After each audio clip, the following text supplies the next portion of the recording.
एक हंस दुई चिड़ैया हो कहूँ न देखे ना।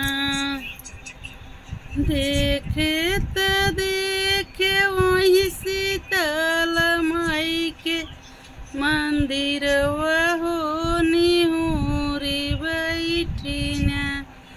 हंस करई दर्शन हो निहुरी बैठी ना।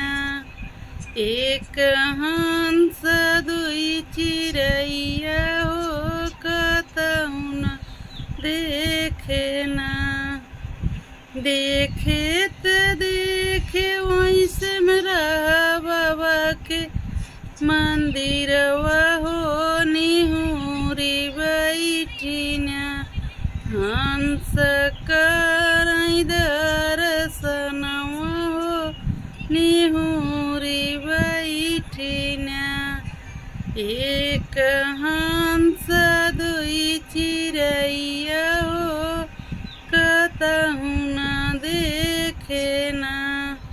देखे त देखे वही कर देव बाबा के मंदिर हो निहुरी बैठी ना। हंस करई दर्शन हो निहुरी बैठी ना। एक हंस दुई चिड़ैया हो कहूँ न देखे ना। देखे त देखे वही चोरी माई के मंदिर हो निहुरी बैठी ना। हंस करई दर्शन हो निहुरी बैठी ना। एक हंस दुई चिड़ैया हो कहूँ न देखे ना।